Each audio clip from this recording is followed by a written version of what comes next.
अपनी पहचान छुपाना चाहे तो खुद राजा रानी भी उसका पता नहीं लगा सकते। उस अनजान व्यक्ति की पहचान तो सिर्फ भव्य निर्जन सम्राट ही जान सकते थे। चंद्रदेवी ने ऐश्वर्या के चेहरे पर आई उलझन को एक पल में पढ़ लिया। उनके होठों पर एक हल्की और रहस्यमयी मुस्कान खेल गई। उन्होंने धीमे स्वर में कहा कि मैंने सचमुच उस लघु आत्मा शोधन मंत्र के मालिक की पहचान का एक अंदाजा लगा लिया है। यह सुनते ही ऐश्वर्या की जिज्ञासा 7वें आसमान पर पहुंच गई और उसने तुरंत पूछा कि वह कौन है। चंद्रदेवी ने बस इतना ही कहा कि आकाश के रहस्य उजागर नहीं किए जाने चाहिए। उनकी आंखों में एक चमक आ गई क्योंकि उन्हें वह जाना पहचाना एहसास याद आ गया था और उनके दिमाग में एक सुंदर चेहरा उभर आया था। उधर दूसरी तरफ माहौल बिल्कुल अलग था। वान शॉ संप्रदाय के खेमे में मातम जैसा सन्नाटा पसरा हुआ था। एल्डर प्रतीक और उनके शिष्य ऐसे लग रहे थे जैसे उनकी दुनिया ही लुट गई हो। उन्होंने ढेर सारे स्पिरिट स्टोन्स खर्च किए थे और नीलामी घर से कुछ खजाने खरीदे थे, मगर उनके चेहरों पर खुशी की एक लकीर तक नहीं थी। वे अपने आवास पर लौट आए थे, लेकिन हार का गम उन्हें अंदर ही अंदर खाए जा रहा था। प्रतीक को सबसे ज्यादा गुस्सा इस बात का था कि लघु आत्मा शोधन मंत्र उनके हाथ से निकलकर उनके दुश्मनों यानी सूर्य चंद्र संप्रदाय के पास चला गया था। अब उसे वापस पाने की सोचना भी बेकार था। प्रतीक की आवाज में बर्फ जैसी ठंडक और आंखों में खून जैसी लाली थी जब उसने आदेश दिया कि जाओ और पता लगाओ कि वह मंत्र किसने बेचा था। उसे लग रहा था कि शायद अभी भी एक मौका बाकी है। अगर वे उस बेचने वाले को ढूंढ लेते हैं तो पक्का उसके पास उस मंत्र की एक हाथ से लिखी हुई नकल जरूर होगी। वान शॉ संप्रदाय के शिष्यों ने हैरान होकर हामी भरी। तभी एक शिष्य ने डरते डरते एक जेट बॉक्स आगे बढ़ाया और बताया कि यह वह ड्रैगन टाइगर पिल है जो हमें नीलामी से मिली है।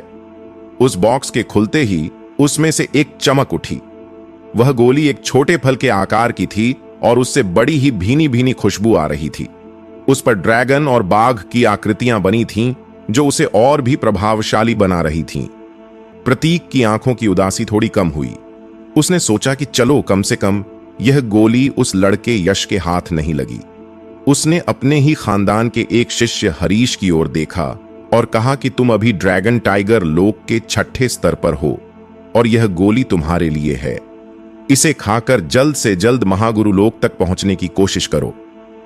बाकी शिष्यों की आंखों में जलन साफ दिख रही थी, मगर प्रतीक के सामने मुंह खोलने की किसी की हिम्मत नहीं थी। हरीश खुशी से पागल हो गया और घुटनों के बल गिरकर एल्डर का शुक्रिया अदा करने लगा। प्रतीक ने उसे भरोसा दिलाया कि वह उसकी रक्षा करेगा और उसे 9वें स्तर तक पहुंचाने में मदद करेगा। हरीश ने कांपते हाथों से वह गोली उठाई और एक गहरी सांस लेकर उसे निगल लिया। गोली अंदर जाते ही एक जोरदार धमाका सा हुआ। प्रतीक के शरीर से एक शक्तिशाली ऊर्जा की लहर निकली और उसने हरीश को एक हरे रंग की रोशनी के घेरे में सुरक्षित कर लिया। ड्रैगन टाइगर पिल की ताकत बहुत ज्यादा थी। यह शरीर की गंदगी को साफ करके जीवन शक्ति को कई गुना बढ़ा सकती थी, इसलिए इतना कंपन होना तो तय था। एक तेज रोशनी चमकी और सभी शिष्य डरकर पीछे हट गए। सबको लगा कि हरीश अब एक नई ताकत के साथ उभरेगा, लेकिन तभी कुछ अजीब हुआ।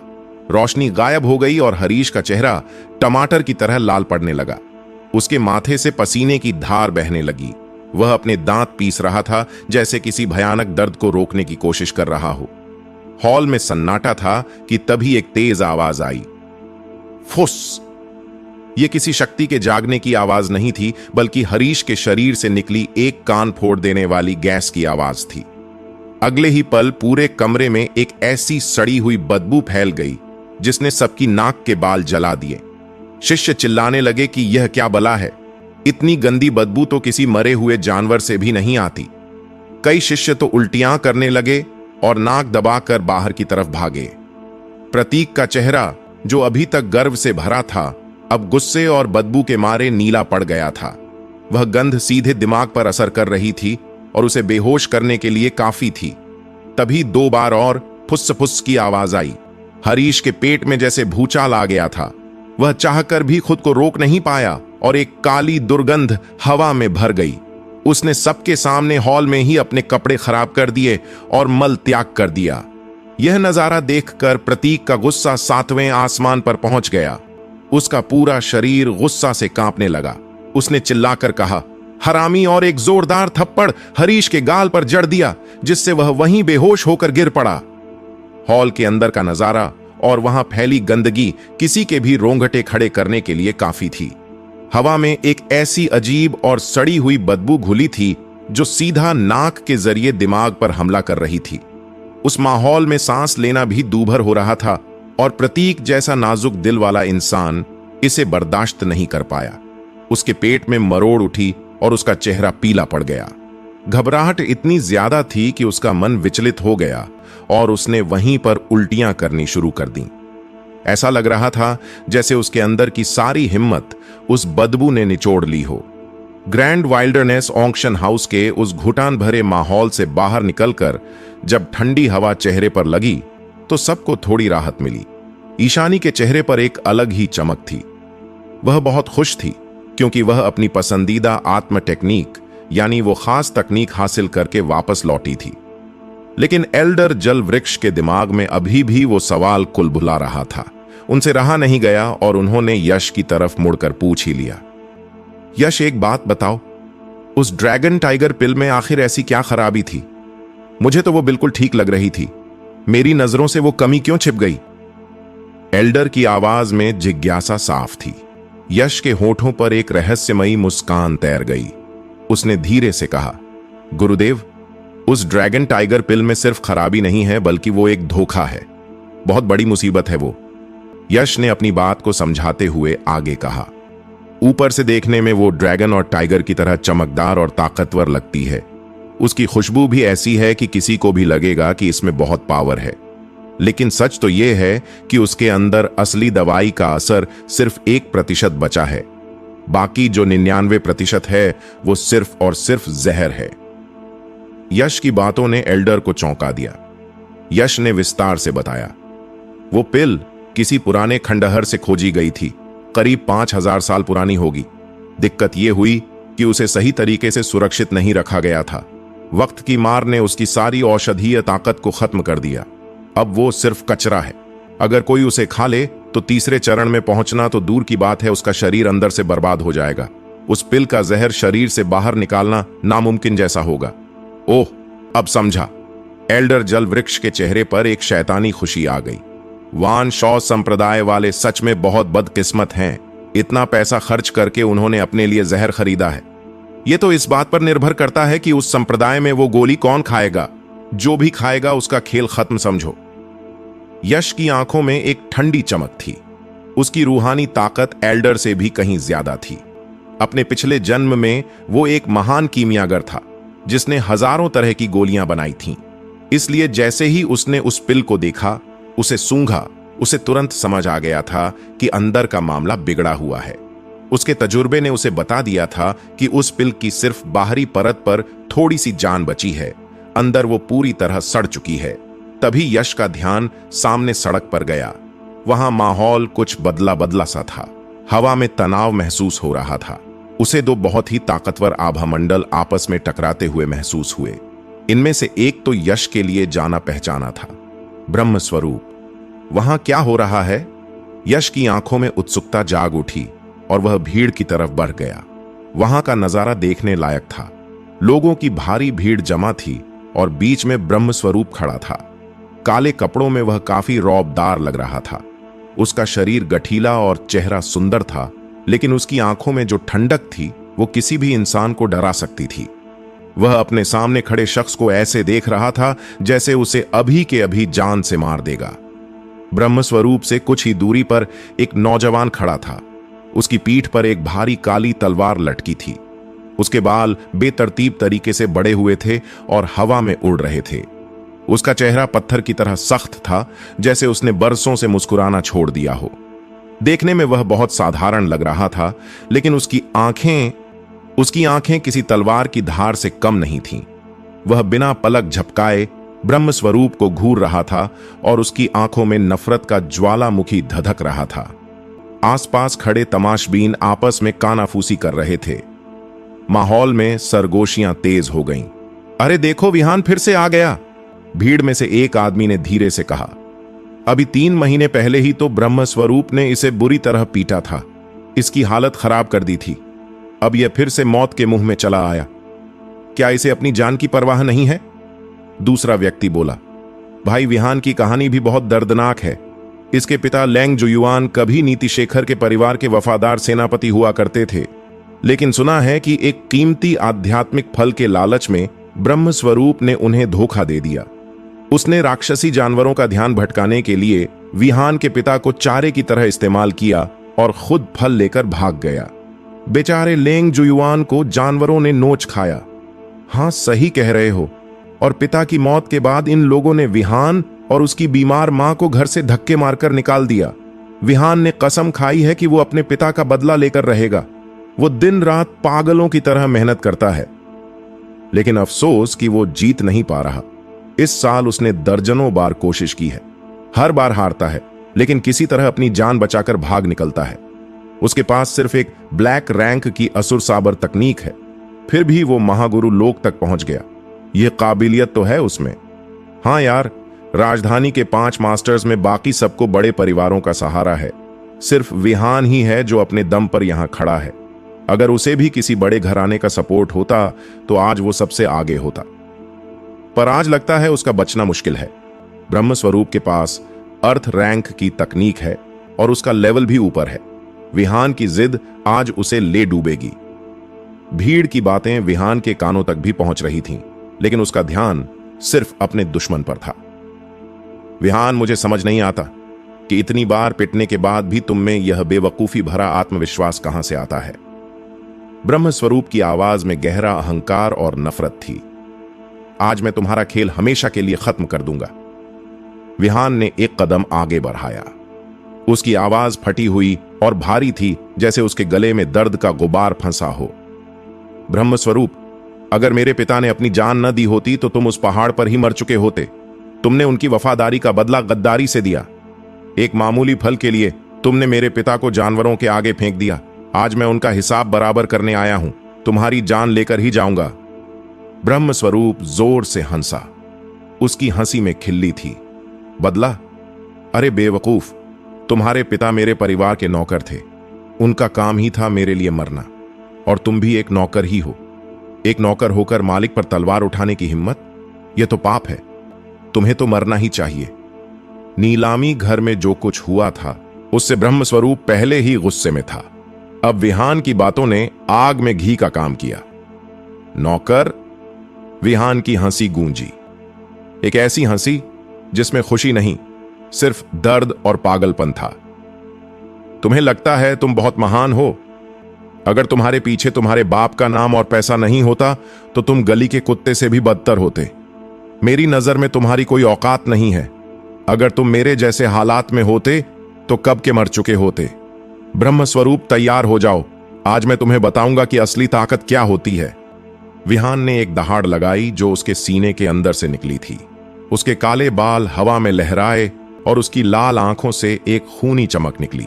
उसके शरीर से निकलने वाला युद्ध संकल्प इतना तेज था कि आसपास की हवा भी भारी हो गई। झन! एक तेज आवाज के साथ उसने अपनी तलवार खींच ली। विहान की पीठ पर लटकी वह लंबी तलवार म्यान से बाहर निकल आई और फिजा में धातु के टकराने की एक तेज आवाज गूंज उठी। उस तलवार की धार इतनी तेज थी कि देखने वालों को अपनी आंखों में चुभन महसूस होने लगी।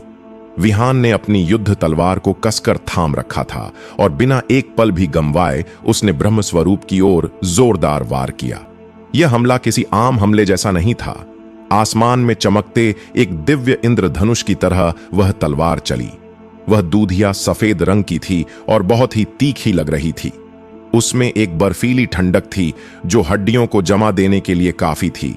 ऐसा लग रहा था मानो विहान की मंशा एक ही वार में स्वर्ग और पृथ्वी को 2 हिस्सों में चीर देने की हो। माहौल में अचानक एक भारीपन आ गया था। विहान की तलवार के चारों ओर एक काली आभा लिपटी हुई थी। वह अंधकारमय थी और इतनी ठंडी थी जैसे सीधे नरक की गहराइयों से निकल कर आई हो। उस आभा में असुर तलवार का सार पूरी तरह से समाया हुआ था, जो किसी को भी डराने के लिए काफी था। तलवार की गति का तो कोई जवाब ही नहीं था। एक काली बिजली की कौंध की तरह वह पलक झपकते ही ब्रह्म स्वरूप के बिल्कुल सामने पहुंच गई। हवा चीरती हुई उस तलवार की आवाज ने वहां मौजूद हर शख्स के रोंगटे खड़े कर दिए थे। ब्रह्म स्वरूप की आंखों में यह देखकर गुस्सा भर गया। उसने ठंडे स्वर में कहा कि तुम मौत को बुलावा दे रहे हो। उसकी आंखों में एक ऐसा इरादा झलक रहा था जैसे वह अभी इसी पल विहान की जान ले लेगा। उसी वक्त ब्रह्म स्वरूप के हाथ में एक रोशनी चमकी और वहां एक प्राचीन युद्ध तलवार प्रकट हो गई। यह तलवार देखने में बहुत पुरानी और शक्तिशाली लग रही थी। उसने बिना देरी किए उसे विहान की ओर चला दिया। जैसे ही दोनों तलवारें टकराईं, एक जोरदार खनक की आवाज हुई। वहां चिंगारियां ऐसे उड़ीं जैसे आतिशबाजी हो रही हो और पूरा स्थान कांप उठा। टक्कर इतनी जबरदस्त थी कि हवा का दबाव चारों तरफ फैल गया। लेकिन हैरानी की बात यह थी कि विहान का शरीर अपनी जगह से टस से मस नहीं हुआ। वह एक चट्टान की तरह स्थिर खड़ा था। इसके विपरीत ब्रह्म स्वरूप को उस प्रचंड बल के कारण कुछ कदम पीछे धकेल दिया गया। उसके पैरों ने जमीन पर निशान बना दिए थे। ब्रह्म स्वरूप की आंखों में गहरे सदमे की झलक साफ दिखाई दे रही थी। वह बड़बड़ाया कि यह कैसे संभव है। उसे अपनी आंखों पर यकीन नहीं हो रहा था।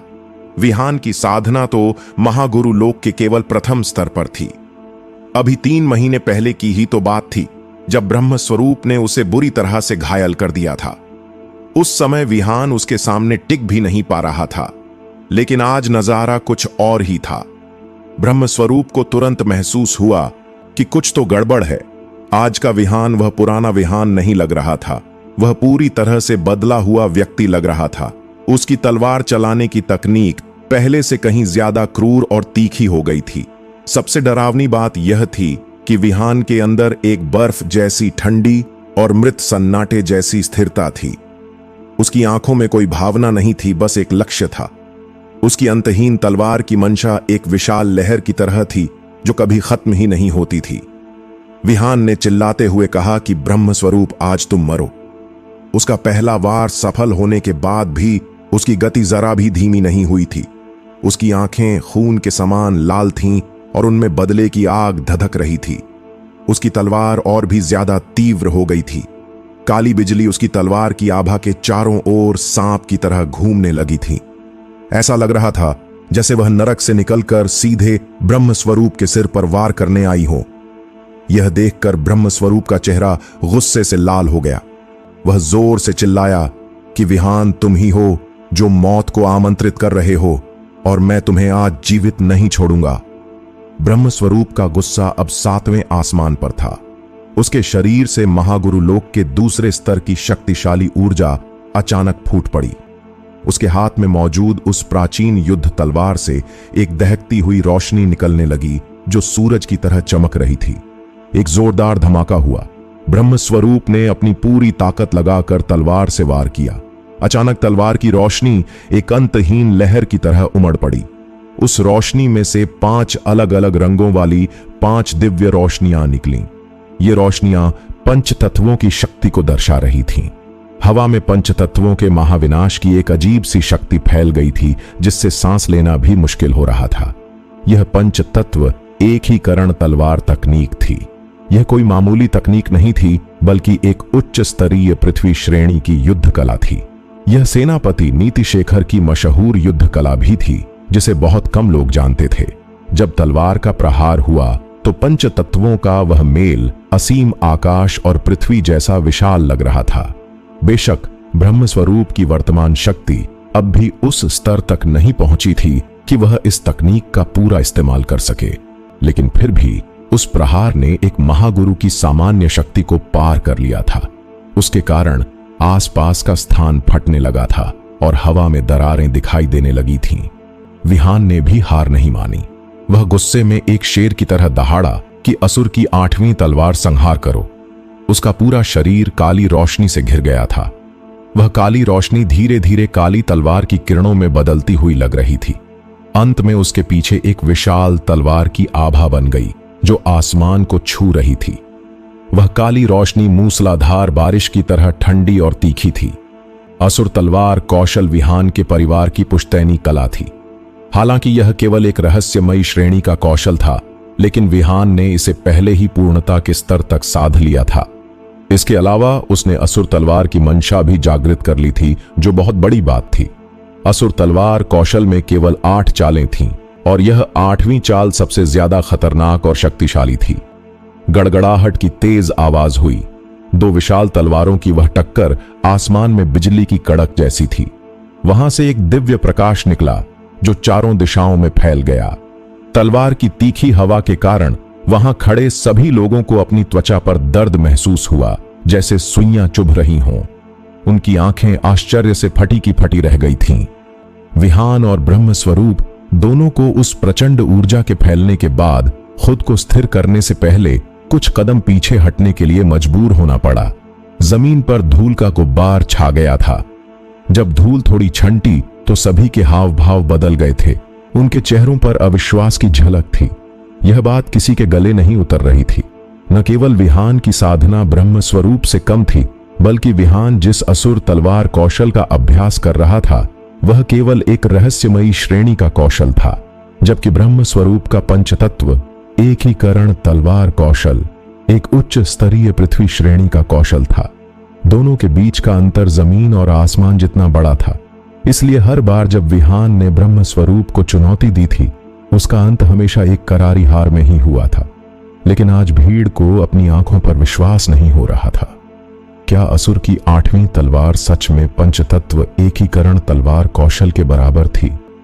यह कैसे संभव हो सकता था? ब्रह्म स्वरूप तो विशेष रूप से स्तब्ध था। उसकी आंखें सदमे से भरी थीं और उसका चेहरा एकदम उतर गया था, जैसे किसी ने उसे थप्पड़ मार दिया हो। उसने मन ही मन सोचा कि विहान का सुधार बहुत ही ज्यादा तेज है। नहीं, मुझे आज उसे किसी भी हाल में मारना ही होगा। ब्रह्म स्वरूप की आंखों में अब हत्या का इरादा साफ दिखाई दे रहा था। उसने पास खड़े काले कपड़े पहने मुनीम की ओर देखा। मुनीम ने भी चुपके से सिर हिलाकर इशारा किया। उधर भीड़ के बीच खड़े यश की आंखों में एक अजीब सी चमक कौंधी। यश ने खुद से बुदबुदाते हुए कहा कि क्या यह रक्तवंश की शक्ति है? यश की आंखों में एक हल्की सुनहरी रोशनी थी, जिससे वह उन चीजों को देख सकता था जो आम लोग नहीं देख पा रहे थे। उसे विहान के शरीर से काली रोशनी की लकीरें निकलती हुई दिखाई दे रही थीं। यह वह आभा थी जो उसके रक्तवंश से आ रही थी। यह बहुत ही प्राचीन, रहस्यमयी और शक्तिशाली लग रही थी। इसके अलावा विहान के शरीर से एक अत्यंत शुद्ध मूल तलवार का सार निकल रहा था, जो उसकी ताकत को कई गुना बढ़ा रहा था। विहान रुकने वाला नहीं था। वह चिल्लाया कि ब्रह्म स्वरूप, मेरे पिता की मृत्यु की कीमत चुकाओ। उसकी ठंडी आंखें सिर्फ ब्रह्म स्वरूप पर टिकी थीं। उसने दोबारा असुर तलवार कौशल का प्रयोग करते हुए ब्रह्म स्वरूप पर जोरदार हमला कर दिया। ब्रह्म स्वरूप भी गुस्से में फुफकारा कि क्या तुम्हें लगता है कि मैं तुमसे डरता हूं? उसके शरीर के चारों ओर की ऊर्जा कई तलवारों की आभा में बदल गई। अपनी प्राचीन युद्ध तलवार के साथ उसने अत्यंत शक्तिशाली बल के साथ पलटवार किया। एक बार फिर धमाका हुआ। विहान और ब्रह्म स्वरूप हवा में टकराए। उनकी आकृतियां एक दूसरे को काट रही थीं और उनकी गति इतनी तेज थी कि उन्हें देख पाना भी मुश्किल था। हर बार जब वे टकराते तो वह स्वर्ग और पृथ्वी को हिला देने वाली बिजली की कड़क जैसी आवाज होती थी। इसके अलावा वहां दहकती हुई तलवार की चमक 9वें स्वर्ग से उतरने वाली आकाश गंगा की तरह लग रही थी। इसमें अत्यंत शक्तिशाली बल समाहित था। यहां तक कि नीचे की मजबूत जमीन पर भी उस बेजोड़ तलवार की ऊर्जा ने बड़े बड़े गड्ढे कर दिए थे। पत्थर हवा में उड़ रहे थे। वे जितना अधिक लड़ते जा रहे थे, उतने ही बहादुर बनते जा रहे थे। उनकी आभा अपने चरम पर पहुंच गई थी। विशेष रूप से विहान के लिए यह सच था। जब उसने इस बार ब्रह्म स्वरूप को चुनौती दी थी, तो वह मन में यह ठान कर आया था कि वह मरने के लिए तैयार है। बस शर्त यह है कि वह ब्रह्म स्वरूप को भी मार सके। उसने सपने में भी नहीं सोचा था कि वह ब्रह्म स्वरूप को हरा सकता है। हालांकि आज लड़ते समय विहान को कुछ अलग ही महसूस हो रहा था। उसके शरीर में एक नई जान आ गई थी। ऐसा लग रहा था मानो उसे साक्षात ईश्वर की सहायता मिल रही हो। हर बार जब वह प्रहार करता तो वह अपनी शक्ति का 120% उपयोग कर पा रहा था। उसकी थकान गायब हो गई थी। इसके अलावा असुर तलवार के सार के प्रति उसकी समझ गहरी होती जा रही थी। जो असुर तलवार का सार पहले केवल शुरुआती स्तर पर था, वह लड़ते लड़ते ही कुछ ही समय में उच्च स्तर पर पहुंच गया था। तलवार के सार की इस वृद्धि के साथ विहान की तलवार पहले से ज्यादा तेज, अधिक क्रूर, अधिक स्थिर और अधिक शक्तिशाली हो गई थी। इसलिए पंचतत्व एकीकरण तलवार कौशल का उपयोग करने वाले ब्रह्म स्वरूप का सामना करने के बावजूद वह किसी भी तरह से कमजोर नहीं पड़ रहा था, बल्कि वह उस पर भारी पड़ता जा रहा था। ब्रह्म स्वरूप के लिए यह लड़ाई अब केवल एक मुकाबला नहीं रह गई थी, बल्कि एक भयानक सपने जैसी होती जा रही थी। वह जितनी ताकत लगाकर हमला करता, विहान उतनी ही आसानी से उसे रोक देता। ब्रह्म स्वरूप के माथे पर पसीने की बूंदें चमकने लगी थीं और उसकी सांसें भारी हो गई थीं। उसे ऐसा लग रहा था मानो उसके सामने खड़ा विहान वह पुराना विहान है ही नहीं जिसे वह जानता था। उसकी हर चाल में एक अलग ही आत्मविश्वास और ताकत थी जो ब्रह्म स्वरूप के अहंकार को चोट पहुंचा रही थी। जैसे जैसे वक्त बीत रहा था, विहान के शरीर से निकलने वाली ऊर्जा और भी भयानक होती जा रही थी। शुरुआत में तो ऐसा लगा था कि दोनों बराबरी पर हैं और कोई भी जीत सकता है, लेकिन अब यह साफ दिखने लगा था कि विहान धीरे धीरे ब्रह्म स्वरूप पर भारी पड़ रहा है। ब्रह्म स्वरूप के दिल में डर ने जगह बनानी शुरू कर दी थी। उसे अपनी हार सामने दिखाई देने लगी और इसी डर ने उसे अपना सबसे खतरनाक पत्ता खेलने पर मजबूर कर दिया। उसकी आंखों में एक अजीब सी चमक आ गई जो किसी पागलपन से कम नहीं थी। उसने जोर से चिल्लाया, पंच तत्व संगम, असंख्य खड्गलोक। जैसे ही ये शब्द उसके मुंह से निकले, उसके शरीर से इनेट फोर्स क्यूई का एक भयानक विस्फोट हुआ। हवा का रुख बदल गया और आसपास का तापमान अचानक गिर गया। ब्रह्म स्वरूप ने अपनी तलवार को हवा में लहराया और एक जोरदार झटके के साथ विहान को पीछे धकेल दिया। उसके शरीर से एक नीली और ठंडी आभा निकलने लगी जो देखने में बेहद डरावनी लग रही थी। यह पंच तत्व संगम खड्ग तकनीक की सबसे हत्यारा चाल थी, जिसे रोकने के बारे में सोचना भी पागलपन था। हालांकि ब्रह्म स्वरूप ने अभी तक इस तकनीक में महारत हासिल नहीं की थी और वह पूर्णता से बहुत दूर था, लेकिन फिर भी वह इस चाल के असली रूप की एक छोटी सी झलक को सक्रिय करने में कामयाब हो गया था। यह झलक ही तबाही मचाने के लिए काफी थी। इस चाल की ताकत इतनी बेमिसाल थी कि इसे सीखने के बाद भी ब्रह्म स्वरूप ने कभी इसे लापरवाही से इस्तेमाल करने की हिम्मत नहीं की थी। पर आज उसकी जान पर बन आई थी। अचानक एक जोरदार आवाज हुई, धड़ाम। ब्रह्म स्वरूप के पीछे से इनेट फोर्स क्यूई का तूफान फूट पड़ा। ऐसा लग रहा था मानो 5 अलग अलग रंगों की दिव्य ज्योतियां जमीन से निकलकर सीधे आकाश को थामने की कोशिश कर रही हों। पूरा मैदान घने और अव्यवस्थित कोहरे से भर गया। देखने वालों को कुछ साफ नजर नहीं आ रहा था। कोहरे की लहरें शून्य को चीरती हुई आगे बढ़ीं और देखते ही देखते अतुलनीय रूप से तेज तलवार की चमक में बदल गईं।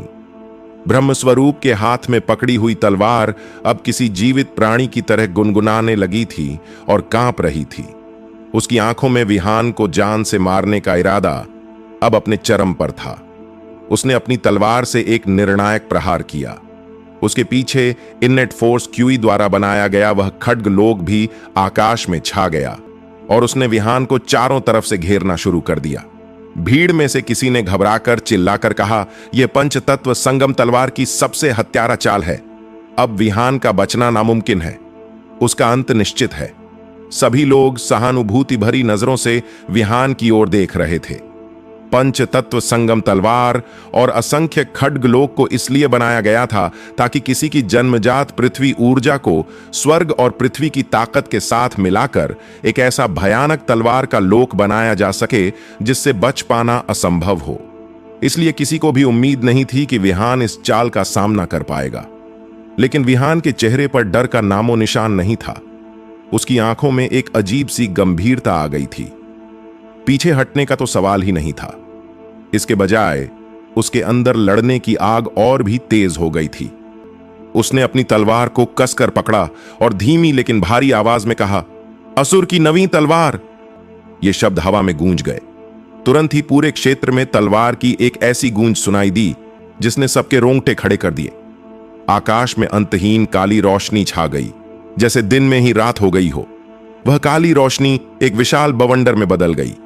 आसपास का शून्य कांपने लगा और एक गड़गड़ाहट की आवाज आई। विहान के पीछे एक गहरा काला भंवर बन गया। उस भंवर से एक ऐसी तलवार की रोशनी पैदा हुई जिसका कोई मुकाबला नहीं था। इसमें एक अंधेरी और भयानक ऊर्जा थी जो तबाही मचाने के लिए बेताब थी। यह ऊर्जा एक धमाके के साथ बाहर निकली। भीड़ में खलबली मच गई। लोग एक दूसरे को देखने लगे। असुर की नवीन तलवार, यह कैसे हो सकता है? असुर खड्ग तकनीक में तो केवल 8 तलवारें ही होती हैं। यह नवीन तलवार कहां से आई? क्या यह संभव है कि सभी के शरीर कांप उठे, क्योंकि उनके दिलों में एक बेहद भयानक और अविश्वसनीय संभावना पैदा हो रही थी। यश, जो अब तक चुपचाप सब देख रहा था, उसने एक गहरी सांस ली। उसकी आंखों में सदमे की झलक साफ दिखाई दे रही थी।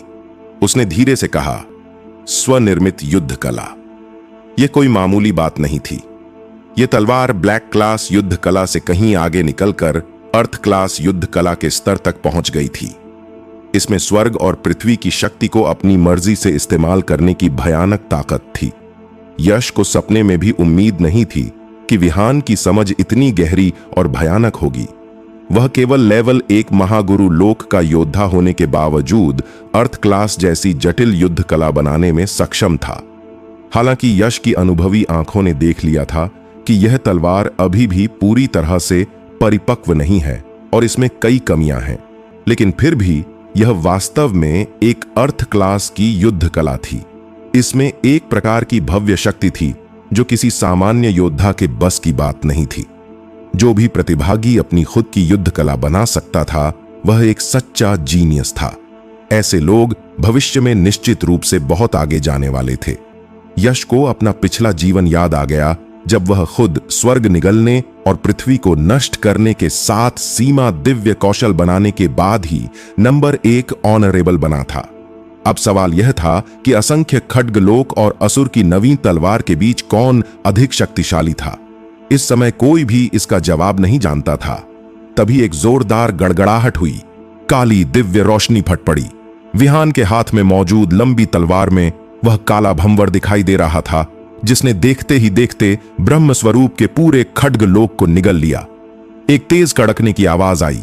चकाचौंध भरी दिव्य रोशनी की किरणें बिजली की तरह शून्य को पार कर गईं। भीषण विस्फोटों की आवाज से सबके कान सुन्न हो गए और पूरा मैदान सफेद तलवार की रोशनी में डूब गया। तभी एक दर्दनाक आवाज आई। ब्रह्म स्वरूप ने अचानक मुंह भर खून उगल दिया। उसका चेहरा, जो कुछ देर पहले तक गुस्से से लाल था, अब कागज की तरह सफेद पड़ गया था। वह किसी टूटी हुई पतंग की तरह दर्जनों मीटर दूर जा गिरा और जमीन पर जोर से टकराया। दूसरी ओर विहान का चेहरा भी थोड़ा पीला पड़ गया था। वह थोड़ा लड़खड़ाया, लेकिन उसने खुद को संभाल लिया और मजबूती से खड़ा रहा। धूल का गुब्बार जब हटा तो जो नजारा सामने आया उसने सबको हैरान कर दिया। ब्रह्मस्वरूप हार चुका था। इस परिणाम ने सभी को अविश्वास में डाल दिया था। ऐसा लग रहा था जैसे वे कोई सपना देख रहे हों। स्तर और युद्ध कला के मामले में ब्रह्मस्वरूप विहान से कहीं ज्यादा ताकतवर था। उसके पास बेहतर संसाधन थे, लेकिन अंत में जीत विहान की हुई। पिछले 1 साल में यह पहली बार था जब ब्रह्मस्वरूप को विहान के हाथों हार का स्वाद चखना पड़ा था। हर कोई विहान को मिलीजुली भावनाओं के साथ देख रहा था। इस जिद्दी और न झुकने वाले युवक ने अपनी हार और अपने खून से खुद को निखारा था। उसके पास कोई बड़ा परिवार नहीं था, कोई मदद करने वाला नहीं था, और उसके पास केवल एक साधारण असुर खड्ग तकनीक थी। इसके बावजूद वह केवल 20 साल की उम्र में महागुरु लोक तक पहुंचने में सफल रहा और राजधानी के 5 राजकुमारों में से एक बन गया। और अब उसने ब्रह्मस्वरूप जैसे दिग्गज को भी धूल चटा दी थी। दर्शक चाहे जो भी हों, वे विहान के लिए अपने दिल में गहरा सम्मान महसूस किए बिना नहीं रह सके। विहान धीरे धीरे ब्रह्मस्वरूप की ओर बढ़ा। उसके कदम भारी और स्थिर थे। उसकी आंखों में अब भी मारने का इरादा साफ झलक रहा था। उसने कठोर आवाज में कहा, तुम हार गए हो। जमीन पर पड़े ब्रह्मस्वरूप का चेहरा शर्म और गुस्से से बिगड़ गया। उसका सुंदर चेहरा इस समय किसी राक्षस जैसा खूंखार लग रहा था। वह विहान से अपनी हार स्वीकार करने को तैयार नहीं था। ऐसा लग रहा था मानो उसे कोई बहुत बड़ा अपमान सहना पड़ा हो और उसका दिल नफरत की आग में जल रहा था। वह चिल्लाया, विहान, क्या तुम्हें वाकई लगता है कि तुम जीत गए हो? मैं तुम्हें बता दूं, तुम्हारे पिता मेरे ब्रह्म परिवार के गुलाम हैं और तुम भी मेरे ब्रह्म परिवार के गुलाम हो। तुम और तुम्हारे पिता जीवन भर मेरे ब्रह्म परिवार के कुत्ते बनकर रहोगे। मेरी मर्जी ही तुम्हारा नसीब है। अगर मैं चाहता हूं कि तुम मरो तो तुम मरोगे। फिर उसने अपनी ओर देख रहे काले कपड़ों वाले आदमी की तरफ इशारा किया और चीखा, अंकल लेई, इसे मेरे लिए मार डालो। विहान की आंखों में गुस्सा की ज्वाला भड़क उठी। वह कुछ कहने ही वाला था कि उसे अपनी ओर आती हुई एक बेहद ठंडी और शक्तिशाली हथेली की ऊर्जा महसूस हुई। खतरा इतना अचानक आया कि उसे सोचने का भी वक्त नहीं मिला। बिना किसी हिचकिचाहट के उसने अपनी तलवार से पीछे की ओर वार किया। धड़ाम! ब्रह्म स्वरूप के पास खड़ा वह काले कपड़ों वाला हाउसकीपर कब विहान के पीछे प्रकट हो गया, किसी को पता भी नहीं चला। उसके चेहरे पर कोई भाव नहीं था। उसने पूरी ताकत से अपनी हथेली से प्रहार किया। उस विशाल हथेली में एक अत्यंत ठंडी शक्ति थी जो हड्डियों को जमा देने वाली थी। वह हथेली सीधे विहान की लंबी तलवार से टकरा गई।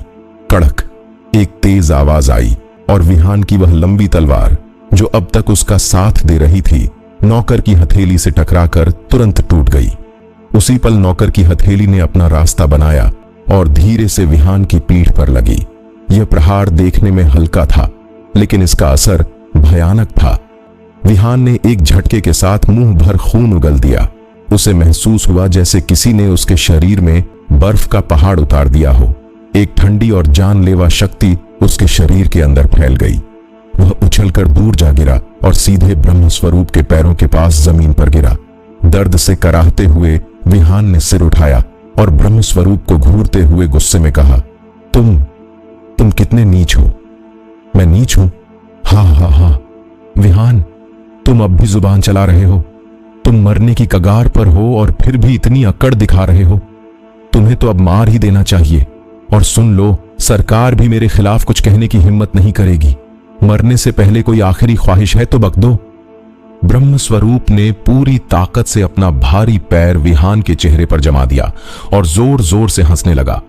उसकी हंसी में जीत का नशा था जो आसपास की हवा में जहर की तरह घुल रहा था। विहान का चेहरा धूल और खून से सना हुआ था। उसने पहले भी कई बार ब्रह्म स्वरूप को चकमा दिया था। उसकी चालें इतनी तेज और अनोखी थीं कि ब्रह्म स्वरूप जैसा घमंडी इंसान भी उसका बाल भी बांका नहीं कर पाया था। विहान की फुर्ती हमेशा ब्रह्म स्वरूप की ताकत पर भारी पड़ती थी। यही वजह थी कि ब्रह्म स्वरूप के अंदर जलन की आग भड़क रही थी। उसे पता था कि वह विहान को सीधी लड़ाई में नहीं पकड़ सकता, इसलिए इस बार उसने खेल के नियम ही बदल दिए थे। उसने विहान को भागने का कोई मौका नहीं दिया। उसने अपने काले कपड़ों वाले उस खास नौकर को इशारा किया था जो स्तर 8 का एक महागुरु था। उस महागुरु ने अंधेरे में छिपकर विहान पर ऐसा घात लगाकर हमला किया कि विहान को संभलने का मौका ही नहीं मिला। वह हमला इतना जबरदस्त था कि विहान की पसलियां तक हिल गई थीं। अब उसके शरीर में विरोध करने की रत्ती भर भी ताकत नहीं बची थी। उसका शरीर सुन्न पड़ चुका था और हर सांस के साथ उसे तेज दर्द हो रहा था। ब्रह्म स्वरूप, याद रखना, अगर मैं मर भी गया और भूत बन गया तब भी मैं तुम्हें नहीं छोड़ूंगा। मेरा साया हमेशा तुम्हारा पीछा करेगा। विहान ने अपने होंठों को इतनी जोर से भींचा कि वहां से खून की एक पतली धार बह निकली। उसकी आंखों में मौत का डर नहीं था, बल्कि एक अजीब सा असंतोष और गहरी निराशा थी। उसे दुख इस बात का था कि वह एक धोखेबाज के हाथों मारा जा रहा था। भूत बनोगे? हां, मैं तुम्हारी लाश की ऐसी हालत करूंगा कि तुम्हारी आत्मा को भटकने के लिए जगह भी नहीं मिलेगी। तुम भूत बनने लायक भी नहीं रहोगे। ब्रह्म स्वरूप की आंखों में वहशीपन उतर आया था। उसने अपने हाथ में पकड़ी हुई भारी तलवार हवा में लहराई। सूरज की रोशनी उस धारदार तलवार पर चमकी और वह पूरी ताकत से विहान की गर्दन पर वार करने के लिए तैयार हो गया। विहान ने धीरे से अपनी आंखें बंद कर लीं। उसे लगा कि अब सब खत्म हो गया है। उसने अपनी किस्मत मान ली थी। उसकी बंद आंखों के कोनों से अपमान और पछतावे के गर्म आंसू लुढ़क कर धूल में मिल गए। वह रो रहा था, अपनी बेबसी पर, अपनी अधूरी कहानी पर। आसपास खड़ी भीड़ में सन्नाटा छा गया था। लोग गुस्से में मुट्ठियां भींच रहे थे, लेकिन किसी में भी ब्रह्म स्वरूप के खिलाफ बोलने की हिम्मत नहीं थी। वे सब विहान के लिए दुखी थे। उनकी आंखों में सहानुभूति थी, लेकिन वे बस तमाशबीन बने रहने को मजबूर थे। छी! ठीक उसी पल जब तलवार विहान की गर्दन को छूने ही वाली थी, हवा में एक तेज सरसराहट हुई। कहीं दूर से एक अदृश्य तलवार की ऊर्जा आंधी की तरह आई और सीधे ब्रह्म स्वरूप के हाथ में मौजूद तलवार से जा टकराई। वह टक्कर इतनी जोरदार थी कि मानो बिजली गिर पड़ी हो। इसमें ऐसी ताकत थी जिसका अंदाजा ब्रह्म स्वरूप को भी नहीं था। उसका पूरा हाथ झंझना गया, कलाई सुन्न पड़ गई और तलवार उसके हाथ से छूटकर दूर जा गिरी। खनक! तलवार के गिरने की आवाज से वहां मौजूद हर शख्स चौंक गया। कौन है वह? किसकी मौत आई है जो मेरे काम में टांग अड़ा रहा है? सामने आओ! ब्रह्म स्वरूप ने घबराहट और गुस्से में इधर उधर देखा। उसकी आंखें ठंडी पड़ गईं जब उसने उस दिशा में देखा जहां से वह अदृश्य वार आया था। उसे यकीन नहीं हो रहा था कि राजधानी में कोई उससे पंगा लेने की जुर्रत भी कर सकता है। ब्रह्म स्वरूप, मुझे लगता है कि तुम्हारी शर्म पूरी तरह मर चुकी है। तुम विहान को अपनी ताकत से हरा नहीं सके तो तुमने अपने पालतू गुंडों से उस पर पीछे से वार करवाया। तुम्हारे जैसा कचरा इस राजधानी का युवा मास्टर कहलाने के लायक कैसे हो सकता है? भीड़ धीरे धीरे दो हिस्सों में बंट गई, जैसे किसी ने समुद्र को चीर दिया हो। बीच में से रास्ता बनाते हुए यश और एल्डर जल वृक्ष अंदर आए। यश की आवाज में एक अजीब सी उदासीनता थी, लेकिन उसके हर शब्द में ऐसा तीखा व्यंग्य था जो सीधे दिल पर वार करता था। यश, तुम? ब्रह्म स्वरूप की आंखों में जो गुस्सा था वह पल भर में डर में बदलने लगा। उसके माथे पर पसीने की बूंदें चमकने लगीं। हालांकि उसके सामने खड़ा यह युवक केवल ड्रैगन टाइगर लोक के स्तर पर था, लेकिन उसकी असली ताकत का अंदाजा लगाना नामुमकिन था। ब्रह्म स्वरूप को वह दिन याद आ गया जब यश ने वाटिका जैसे महान योद्धा को धूल चटा दी थी।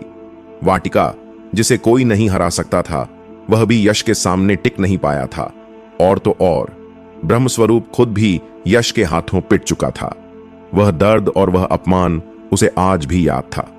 इसलिए जैसे ही उसने यश को अपनी तरफ आते देखा, उसका दिल जोर जोर से धड़कने लगा।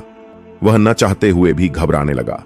यश, यह नीति शेखर परिवार का निजी मामला है। विहान हमारे परिवार का सेवक है और वह बागी हो गया है। मैं उसे सजा दे रहा हूं और इससे तुम्हारा कोई लेना देना नहीं है। मैं तुम्हें सलाह देता हूं कि अपनी हद में रहो और मुसीबत मोल मत लो। ब्रह्म स्वरूप ने यश को घूरते हुए कहा, लेकिन उसकी आवाज में वो पहले वाला दम नहीं था। उसका गला सूख रहा था। भीड़ में खलबली मच गई। क्या यह वही यश है? अरे हां, यह तो वही है जिसने वानशौ संप्रदाय के उस महान शिष्य वाटिका को हराया था। लोग इसे अब राक्षस दमनकारी कहते हैं। हर कोई हैरान होकर चिल्ला उठा। उनकी आंखों में यश के लिए एक नई इज्जत और डर दोनों थे। यश द्वारा वाटिका को हराने की खबर जंगल की आग की तरह पूरी राजधानी में फैल गई थी। लोग अब भी सदमे में थे। वह बेकार यश, जिसे लोग ताने मारते थे, जो साधना भी नहीं कर सकता था, वह अचानक इतना ताकतवर कैसे हो गया? यह किसी चमत्कार से कम नहीं था। अब जब लोग उस युवक को अपनी आंखों के सामने देख रहे थे तो उन्हें यकीन ही नहीं हो रहा था। उसके सफेद कपड़े बर्फ की तरह चमक रहे थे। उसके काले बाल हवा में लहरा रहे थे। उसकी आंखों में तारों जैसी चमक थी और उसका अंदाज इतना शांत था जैसे कोई ठहरा हुआ समंदर हो। लड़कियों के दिल तो उसे देखकर धड़कने ही लगे थे। वे यश को छिप छिप कर देख रही थीं और उनके गाल शर्म से लाल हो रहे थे। लेकिन मैंने कभी नहीं सुना कि यश और विहान दोस्त हैं। वह विहान के लिए इतना बड़ा जोखिम क्यों उठा रहा है? कौन जाने भाई, लेकिन एक बात तो पक्की है, यश की ताकत और उसका रुतबा अब ब्रह्म स्वरूप से कम नहीं है। वह विहान को ऐसे मरने तो नहीं देगा, है ना? लोग आपस में फुसफुसा रहे थे। उनकी आंखों में सवाल थे। नीति शेखर परिवार का मामला? मैंने सुना है कि विहान को तुम्हारे परिवार से बहुत पहले ही निकाल दिया गया है। और निकाला भी क्यों गया? क्योंकि किसी ने बेशर्मी से उसके पिता का कत्ल कर दिया था। तुम एक आमने सामने की लड़ाई में विहान से हार गए क्योंकि तुम उसके जितने काबिल नहीं हो और अपनी हार छिपाने के लिए तुमने अपने नौकर से उस पर पीछे से हमला करवाया। ब्रह्मस्वरूप, क्या तुम्हारे अंदर थोड़ी सी भी गैरत बची है? यश के चेहरे पर एक तिरस्कार भरी मुस्कान थी। वह धीरे धीरे कदम कदम बढ़ाते हुए ब्रह्मस्वरूप की ओर बढ़ा। गूंज। अचानक यश के शरीर से एक जबरदस्त आभा निकली। यह हवा के एक भारी झोंके की तरह थी जो सीधे ब्रह्मस्वरूप से टकराई। ब्रह्मस्वरूप के चेहरे का रंग फक पड़ गया। उसे लगा जैसे किसी ने उसका गला दबा दिया हो। वह डर के मारे तुरंत 2 कदम पीछे हट गया, लेकिन यश ने उस पर हमला नहीं किया। उसने ब्रह्मस्वरूप को नजरअंदाज किया और नीचे झुककर विहान का हाथ पकड़ा। उसने बड़े प्यार से विहान को ऊपर खींचा। क्या तुम ठीक हो? यश ने धीरे से पूछा। उसके चेहरे पर एक हल्की मुस्कान थी। विहान भी हक्का बक्का था। उसे समझ नहीं आ रहा था कि यश ने उसे क्यों बचाया। उनकी तो कोई खास जान पहचान भी नहीं थी, लेकिन उसने खुद को संभाला और संजीदगी से जवाब दिया, मैं ठीक हूं, मेरी जान बचाने के लिए धन्यवाद। उधर ब्रह्मस्वरूप का चेहरा शर्म और गुस्से से लाल हो गया था। उसे अपनी बेइज्जती महसूस हो रही थी। यश ने उस पर हाथ भी नहीं उठाया, बस अपनी आभा दिखाकर उसे डरा दिया और वह किसी डरपोक की तरह पीछे हट गया। यह बात उसे अंदर ही अंदर खाई जा रही थी। ब्रह्मस्वरूप को लगा जैसे सबके सामने उसका तमाशा बन गया है। उसके गाल अपमान से जल रहे थे और वह यश को ऐसे देख रहा था जैसे उसे कच्चा चबा जाएगा। यश, क्या तुम सच में मेरे नीतिशेखर परिवार से सीधी दुश्मनी मोल लेना चाहते हो? अंजाम बुरा होगा। ब्रह्मस्वरूप की आवाज दबे हुए गुस्से से कांप रही थी। तुम्हारे नीतिशेखर परिवार से दुश्मनी? तुम्हें लगता है कि तुम या तुम्हारा परिवार मेरी दुश्मनी के लायक भी है? यश ने एक ठंडी और कड़वी हंसी के साथ जवाब दिया। जरा इतिहास याद करो ब्रह्मस्वरूप। तुम्हारे पिता नीतिशेखर उस समय मेरे सेन परिवार के एक मामूली सेवक थे। मेरे पिता ने उन पर दया की, उन्हें सराहा, उन्हें युद्ध कला सिखाई और उन्हें अपने साथ युद्ध के मैदान में ले गए। अगर मेरे पिता ने उन्हें मौका न दिया होता तो तुम्हारे पिता आज भी कहीं झाड़ू लगा रहे होते। तुम्हारे नीतिशेखर परिवार की औकात ही क्या थी? लेकिन नमकहर आमी देखो, मेरे पिता के गायब होते ही तुम्हारे पिता ने अपना रंग दिखा दिया। उसने अपना अलग गुट बना लिया, दुश्मनों की शरण ली और सेना की ताकत पर कब्जा कर लिया। उस बूढ़े कमीने मेघनाथ के साथ मिलकर उसने मेरे खिलाफ साजिश रची। तुम्हारा पूरा नीतिशेखर परिवार गद्दारों का झुंड है और तुम्हारे पास अब भी मेरे सामने अकड़ दिखाने की हिम्मत है? तुम्हें तो अभी मेरे सामने घुटनों पर बैठ जाना चाहिए। यश की आवाज पूरी गली में गूंज रही थी। उसकी बातों में सच्चाई की खनक थी। तुरंत ब्रह्मस्वरूप का चेहरा पीला पड़ गया। उसकी पोल सबके सामने खुल गई थी। उसकी आंखों से आग निकल रही थी। अगर उसे यह पता न होता कि वह यश से नहीं जीत सकता तो वह अब तक उस पर टूट पड़ा होता और उसके टुकड़े टुकड़े कर देता। यश की बातों का असर भीड़ पर भी हुआ। जब लोगों ने यह सुना तो वे अपना सिर हिलाने लगे। वे अब ब्रह्मस्वरूप को और भी ज्यादा नफरत से देख रहे थे। आखिरकार नीतिशेखर ने जो गद्दारी की थी वह कोई भूला नहीं था। भले ही वह अब ग्रेट जनरल बन गया हो और ऊंचे पद पर बैठा हो, लेकिन लोगों के दिल में सही और गलत की समझ अब भी जिंदा थी। यश, अपनी जुबान को लगाम दो, बहुत आगे मत बढ़ो, ब्रह्मस्वरूप ने दांत पीसते हुए कहा।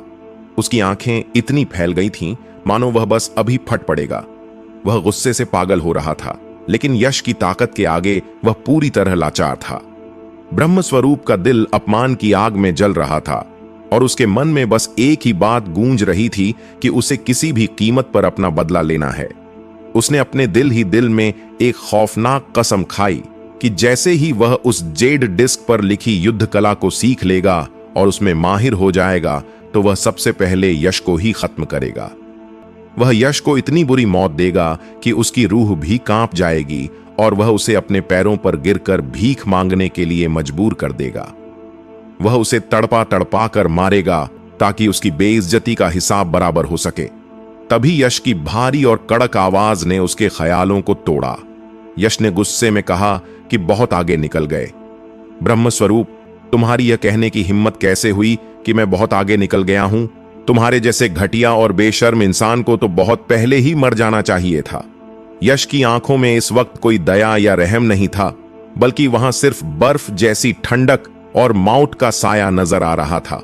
उसे ब्रह्म स्वरूप के लिए जरा सा भी बुरा नहीं लग रहा था, क्योंकि इस आदमी की हरकतों ने यश के अंदर छिपे हुए जानवर को जगा दिया था। यश की आंखों में अपनी मौत का साफ मंजर देखकर ब्रह्म स्वरूप बुरी तरह डर गया और उसका पूरा शरीर एक सूखे पत्ते की तरह कांपने लगा। उस पल उसे एहसास हुआ कि यश मजाक नहीं कर रहा है, बल्कि वह सच में उसे जान से मार देगा। अपनी जान बचाने की फिक्र में ब्रह्म स्वरूप चिल्लाया कि यश, तुम बस इंतजार करो, मैं तुम्हें नहीं छोड़ूंगा। 1 महीने बाद मैं तुम्हें वानशौ संप्रदाय के हाथों अपनी आंखों से मरते हुए देखूंगा। इस वक्त ब्रह्म स्वरूप को विहान की हत्या या अपनी पुरानी योजनाओं की कोई परवाह नहीं थी। उसे बस अपनी जान बचानी थी, इसलिए वह तुरंत मुड़ा और अपने काले कपड़े पहने हुए रक्षक के पीछे छिपते हुए वहां से भाग निकला। वह इतनी तेज भागा जैसे उसके पीछे मौत पड़ी हो, और भागते भागते भी वह यश को धमकियां देता जा रहा था। सच तो यह था कि वह अंदर से पूरी तरह हिल चुका था। अगर यश परिणामों की परवाह किए बिना उसे वहीं मार देता तो उसका सारा खेल ही खत्म हो जाता और फिर बदला लेने का तो सवाल ही नहीं उठता। भागते हुए ब्रह्म स्वरूप का दिल यश के लिए नफरत से भर गया था और ताकत पाने की उसकी भूख अब और भी ज्यादा बढ़ गई थी। वहां मौजूद सभी लोगों के चेहरे हैरानी से खुले के खुले रह गए थे। किसी को यकीन नहीं हो रहा था कि इतना बड़ा आदमी यश की बातों से डरकर दुम दबाकर भाग गया। सभी लोग अब यश की तरफ बहुत इज्जत और सम्मान भरी नजरों से देख रहे थे।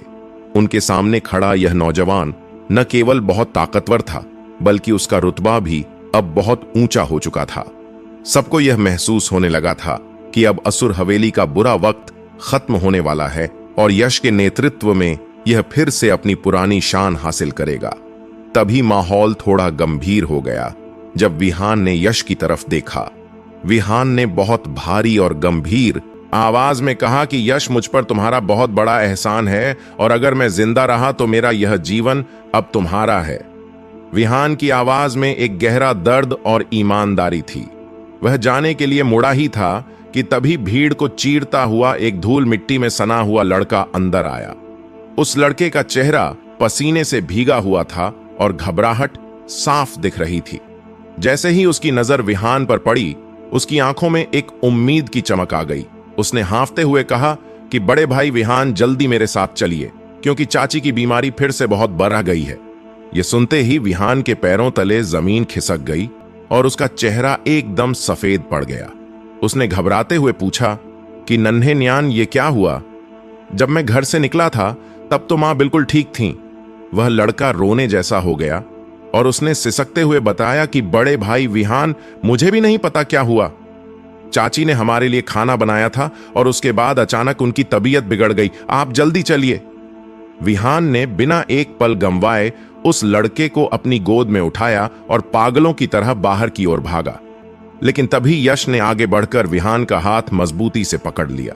विहान का दिमाग काम नहीं कर रहा था और यश के रोकने पर उसे बहुत गुस्सा आया।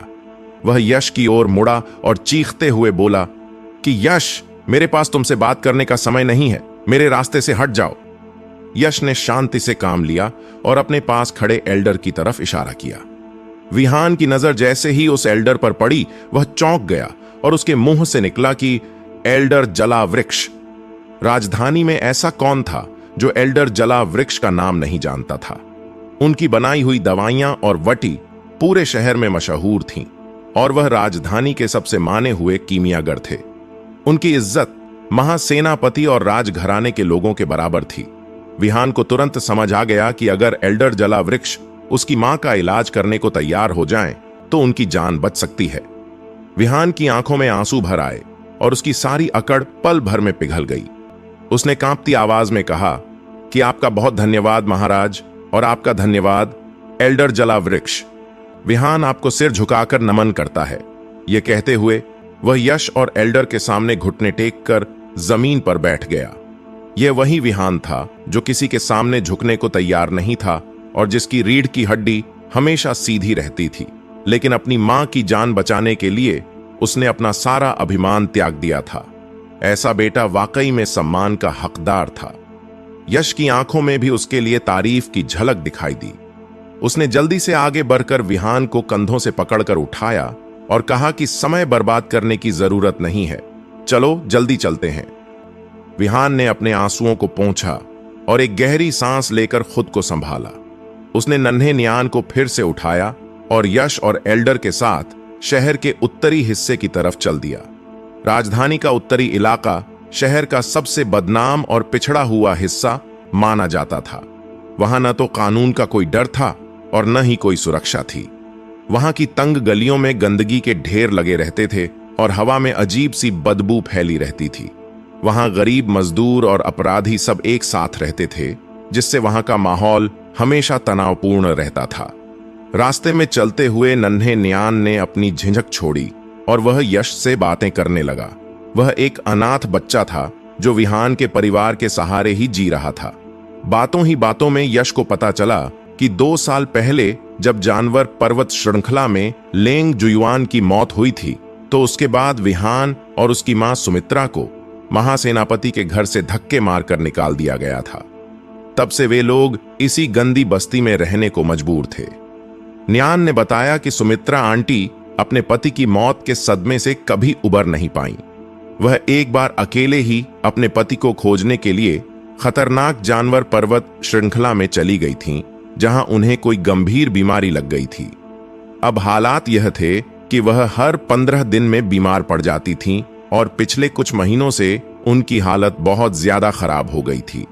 नियान ने बहुत उम्मीद भरी नजरों से यश की तरफ देखा और कहा कि चाची कल भी बीमार थीं और मुझे नहीं लगा था कि आज फिर ऐसा होगा। बड़े भाई यश, आपको चाची को बचाना होगा क्योंकि वह दुनिया की सबसे अच्छी इंसान है। यश का दिल उस बच्चे की बातें सुनकर भर आया। उसने मुस्कुराते हुए नियान के सिर पर हाथ रखा और भरोसा दिलाया कि चिंता मत करो शियाओ नियान, मैं अपनी पूरी कोशिश करूंगा। कुछ देर बाद वे लोग तंग और कीचड़ भरी गलियों को पार करते हुए एक छोटी सी झुग्गी बस्ती में पहुंचे। वहां के लोग यश जैसे रईस ज़ादे और एल्डर जला वृक्ष जैसे महान व्यक्ति को वहां देखकर हैरान थे। यश के चेहरे के तेज और हाव भाव ने वहां के बदमाशों को भी डरा कर दूर रखा। आखिरकार वे एक छोटे से लेकिन साफ सुथरे आंगन के सामने पहुंचे। नियान ने खुशी से चिल्लाकर कहा कि देखो बड़े भाई, विहान वापस आ गए। जैसे ही विहान उस छोटे और पुराने आंगन में दाखिल हुआ, वहां का माहौल एकदम बदल गया। अचानक कुछ बच्चे जो धूल और मिट्टी में सने हुए थे, कहीं से दौड़ते हुए बाहर आए और विहान को चारों तरफ से घेर लिया। उनकी हालत देखकर लग रहा था कि वे काफी समय से परेशान थे। किसी ने विहान के पैर पकड़ लिए तो किसी ने उसके हाथ थाम लिए। एक छोटा बच्चा तो बिल्कुल किसी टेडी बियर की तरह उछलकर विहान के शरीर से चिपक गया। इन बच्चों के चेहरे पर जो डर और चिंता थी, वो उनकी उम्र से कहीं ज्यादा बड़ी थी। ये सारे बच्चे 6 या 7 साल से ज्यादा के नहीं लग रहे थे, लेकिन उनकी आंखों में एक समझदारी थी जो वक्त से पहले आ गई थी। उन्हीं बच्चों के बीच एक छोटी सी प्यारी बच्ची थी जिसकी 2 चोटियां बंधी हुई थीं और मुंह में उसने चूसनी दबा रखी थी। उसने अपनी नन्ही बाहें विहान की तरफ फैला दी, जैसे वो उसे गोद में लेने की जिद कर रही हो। उसकी आवाज में एक अजीब सा दर्द था जब उसने कहा कि बड़े भैया विहान, जल्दी चलिए और आंटी को देखिए। आंटी फिर से बीमार हो गई हैं और उन्हें बहुत ज्यादा ठंड लग रही है। हमने इतनी सारी आग जलाई, फिर भी कोई फायदा नहीं हो रहा है। उस छोटी बच्ची यन्यान की बड़ी बड़ी आंखों में आंसू तैर रहे थे और उसका लाड़ प्यार अब घबराहट में बदल चुका था। विहान का दिल यह देखकर पसीज गया। उसकी आंखों में उन बच्चों के लिए बेहिसाब कोमलता थी। उसने प्यार से कहा कि यन्यान, तुम सब अच्छे बच्चे बनो, मैं अभी जाकर देखता हूं। विहान ने बड़ी सावधानी से उन नटखट बच्चों को खुद से अलग किया और तेजी से घर के अंदर की तरफ भागा। घर के अंदर का नजारा तो और भी ज्यादा डरावना था। वहां 10 से ज्यादा अंगीठियां जल रही थीं और कोयला अपनी पूरी ताकत से लाल होकर चमक रहा था। कायदे से तो वहां गर्मी होनी चाहिए थी, मगर कमरे में गर्माहट का नामो निशान तक नहीं था। अंदर का तापमान बाहर की खुली हवा से भी ज्यादा ठंडा था। यह ऐसी ठंड थी जो रजाई या कंबल से नहीं रुकती थी, बल्कि सीधे हड्डियों में घुसकर उन्हें जमा देती थी। कोई भी इंसान वहां कदम रखते ही कांपने पर मजबूर हो जाता। सामने बिस्तर पर एक अधेड़ उम्र की महिला लेटी हुई थी। उनके चेहरे के नैन नक्श किसी खूबसूरत तस्वीर की तरह थे। वो इतनी शांत और सौम्य दिख रही थीं, जैसे कोई देवी सो रही हो। उनके चेहरे को देखकर कोई भी अंदाजा लगा सकता था कि अपनी जवानी के दिनों में वो कितनी सुंदर रही होंगी।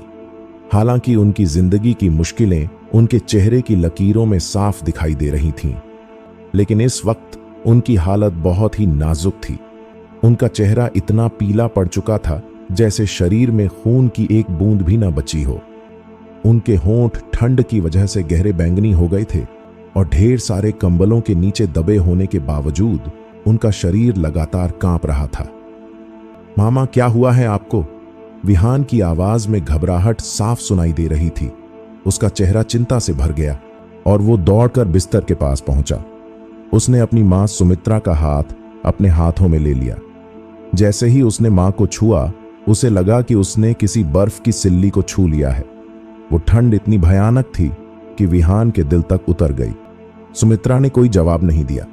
उनकी आंखें कसकर बंद थीं और वो इतनी कमजोर लग रही थीं कि किसी का भी दिल दहल जाए।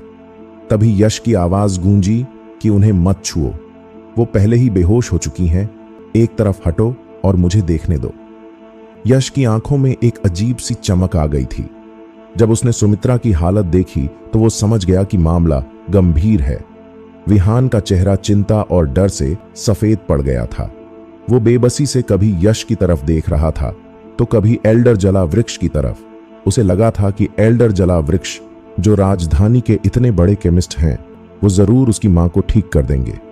लेकिन विहान को तब बहुत हैरानी हुई जब उसने देखा कि एल्डर जला वृक्ष चुपचाप मुस्कुराते हुए खड़े हैं और उन्होंने इलाज के लिए एक कदम भी आगे नहीं बढ़ाया।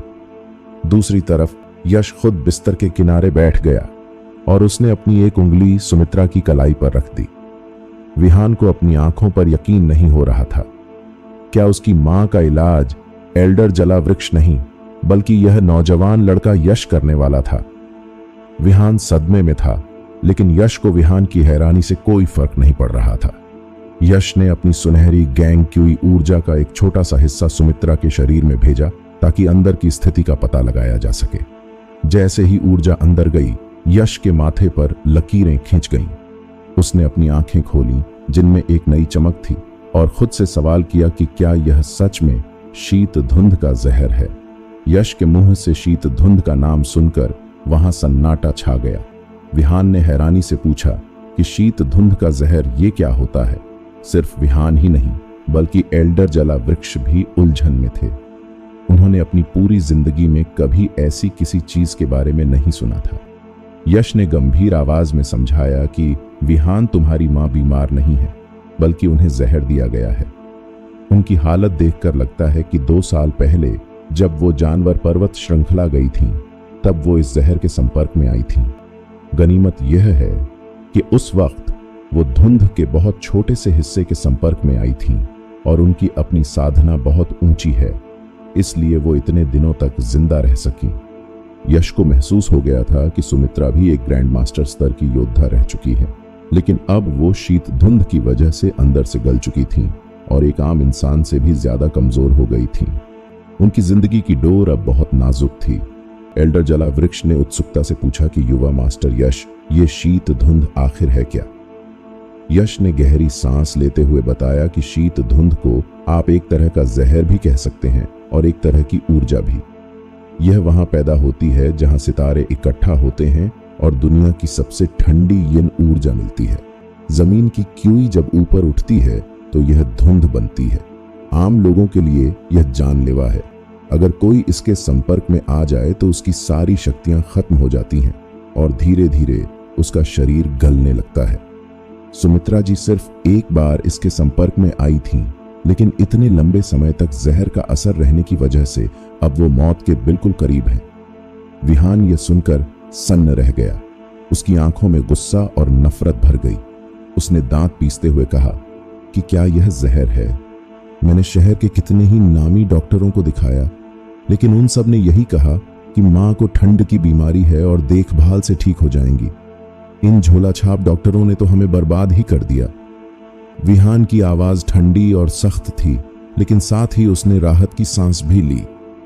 वो मन ही मन भगवान का शुक्रिया अदा कर रहा था कि आज उसकी मुलाकात यश से हो गई, वरना परिणाम के बारे में सोचकर ही रूह कांप जाती थी। एल्डर जला वृक्ष ने उसे समझाते हुए कहा कि तुम उन डॉक्टरों को दोष नहीं दे सकते। सच तो यह है कि मैंने खुद आज से पहले कभी शीत धुंध के बारे में नहीं सुना। जब मुझे नहीं पता तो उन बेचारे डॉक्टरों को कैसे पता होता। विहान ने उम्मीद भरी नजरों से यश की तरफ देखा और पूछा कि क्या इस जहर को खत्म करने का कोई तरीका है। यश के चेहरे पर एक आत्मविश्वास भरी मुस्कान आ गई और उसने कहा कि हां, बिल्कुल है। यह सुनते ही विहान का शरीर कांप उठा। उसकी आंखों में खुशी और जोश की चमक आ गई। वो तुरंत जमीन पर घुटनों के बल बैठ गया और हाथ जोड़कर गिड़गिड़ाने लगा कि युवा मास्टर यश, कृपया मेरी मां को बचा लीजिए। अगर आप मेरी मां को बचा लेते हैं तो मेरा पूरा जीवन आपका गुलाम रहेगा। यश ने उसे देखा और अपना हाथ उठाया। उसने कहा कि पहले खड़े हो जाओ, बिना किसी वजह के कभी मत झुको। हमेशा याद रखना कि एक मर्द के घुटनों के नीचे सोना होता है। तुम सिर्फ आसमान, धरती और अपने माता पिता के सामने झुक सकते हो। इसके अलावा दुनिया में कोई भी तुम्हारे झुकने के लायक नहीं है। यश की आंखों में एक तेज था। तुरंत एक अदृश्य दिव्य ऊर्जा की लहर ने विहान को जबरदस्ती ऊपर उठा दिया। विहान सीधा खड़ा हो गया और उसने कहा कि जी युवा मास्टर यश। उसकी आंखों में यश के लिए इज्जत और भी बढ़ गई थी। यश ने मुस्कुराते हुए कहा कि ठीक है, अब मैं सुमित्रा जी के शरीर से जहर निकालने जा रहा हूं। तुम बस यह ध्यान रखना कि कोई मुझे परेशान न करे। शीत धुंध को निकालना किसी और के लिए नामुमकिन हो सकता था। यहां तक कि स्वर्ग लोक के बड़े बड़े योद्धा भी इसके सामने बेबस हो जाते। लेकिन यश के पास आकाश भक्षण गुप्त कौशल था, जो दुनिया की हर अजीब ऊर्जा और जहर को निगल सकता था। यश के लिए यह सिर्फ इलाज नहीं था, बल्कि एक मौका भी था। उसे पता था कि जहां भी शीत धुंध होती है, वहां 9 स्वर्ग आध्यात्मिक जड़ी बूटी जरूर होती है। सुमित्रा के शरीर में मौजूद यह जहर यश को उस कीमती जड़ी बूटी तक पहुंचा सकता था। यश ने अपनी आंखें बंद की और अपनी आकाश भक्षण सत्य क्यूई को नियंत्रित करना शुरू किया। वो ऊर्जा सुमित्रा की नसों के रास्ते अंदर गई और सीधे उस ठंडी धुंध की तरफ बढ़ने लगी। उस कमरे के अंदर का माहौल किसी बर्फ की गुफा से कम नहीं था। हवा में इतनी ठंडक थी कि सांस लेने पर भी फेफड़ों में चुभन महसूस हो रही थी। सुमित्रा जी बिस्तर पर लेटी थीं और उनकी हालत देखकर किसी का भी दिल दहल सकता था। उनका शरीर बिल्कुल पत्थर जैसा सख्त और ठंडा पड़ चुका था। उस भयानक ठंडी ओस ने उनके शरीर की एक एक नस पर कब्जा कर लिया था और उनके खून के बहाव को लगभग जमा ही दिया था। ऐसा लग रहा था जैसे मौत उनके सिरहाने खड़ी इंतजार कर रही हो। सिर्फ उनके दिल की धड़कन बची थी, क्योंकि उनकी अपनी मूल सत्य क्यूई अभी भी हार मानने को तैयार नहीं थी और दिल की रक्षा कर रही थी। लेकिन यह सुरक्षा कवच भी अब टूटने ही वाला था। हालात बहुत ज्यादा नाजुक थे। अगर उस जहरीली ठंडी ओस ने उनके दिल की नस में घुसपैठ कर ली तो फिर भगवान भी उन्हें नहीं बचा पाते और यश के हाथ से भी बाजी निकल जाती। यश पलंग के पास बैठा था और उसके माथे पर पसीने की बूंदें चमक रही थीं। वह जानता था कि यह काम किसी भी बड़े युद्ध से ज्यादा मुश्किल है। उसे अपनी ताकत का इस्तेमाल बहुत संभल कर करना था। उसने ठंडी ओस को छेड़ने या उस पर जबरदस्ती हमला करने की गलती नहीं की, क्योंकि अगर वह जहर बेकाबू हो जाता तो सुमित्रा जी की जान तुरंत चली जाती। यश का दिमाग बिजली की तेजी से चल रहा था और वह बस यही सोच रहा था कि कैसे धीरे धीरे इस जहर को खत्म किया जाए। यह ठंडी ओस कोई मामूली जहर नहीं था। यह आसमान की तारों की ऊर्जा और जमीन की गहराइयों में छिपी खतरनाक ठंडक के मिलने से बनी थी। यह बहुत ही जिद्दी और आक्रामक थी। एक बार यह किसी के शरीर में घुस जाए तो इसे बाहर निकालना लगभग नामुमकिन था।